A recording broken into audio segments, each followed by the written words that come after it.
అనగనగా ఒక రాజ్యం ఉంది. ఆ రాజ్యానికి ఒక రాజు ఉన్నాడు. ఆ రాజుకు 7 కొడుకులుండేవారు. ఒకసారి రాజుగారి 7 కొడుకులలో చేపల వేటకని బయలుదీరి వెళ్లారు. 7 కొడుకులు కలిసి 7 చేపలు పట్టుకుని రాజు భవనానికి తీసుకొచ్చారు. ఆ 7 చేపలను ఒక బండరాయిపైన ఆరవేశారు. అందులో అన్ని చేపలు ఎండినా ఒక పెద్దవాడి చేప మాత్రం ఎండలేదు. దానికి బాధపడిన ఆ రాజు పెద్ద కొడుకు చేప దగ్గరికి వెళ్ళి, చేపా చేపా, ఎందుకు ఎండలేదు అని అడిగాడు.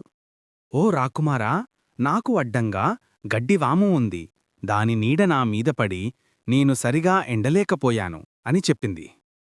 దీంతో రాకుమారుడు గడ్డివాము దగ్గరికి వెళ్ళి, గడ్డివామా గడ్డివామా, చేపను ఎండనీయకుండా నువ్వెందుకు అడ్డం వచ్చావని ప్రశ్నించాడు. నన్నేం చెయ్యమంటావు రాకుమారా? ఆవు నన్ను మెయ్యలేదు అని చెప్పింది. అలాగా అంటూ ఆవు దగ్గరికి వెళ్ళాడు రాకుమారుడు. ఆవు ఆవు, నువ్వెందుకు గడ్డిమేయలేదు అని అడిగాడు. నేను మెయ్యను రాకుమారా, జీతగాడు నాకు మేత వెయ్యలేదు అని బదులిచ్చింది ఆ ఆవు.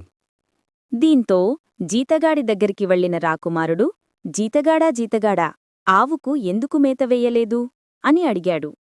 ఏం చెప్పును బాబూ, అవ్వ నాకు బువ్వ పెట్టలేదు, చాలా ఆకలిగా ఉంది అని చెప్పాడు జీతగాడు. అవ్వా, జీతగాడికి ఎందుకు బువ్వ పెట్టలేదు అని అడిగాడు రాకుమారుడు. పాప ఏడుస్తోంది, అందుకే నాకు బువ్వ పెట్టేందుకు వీలు కాలేదు నాయనా అని చెప్పింది అవ్వ.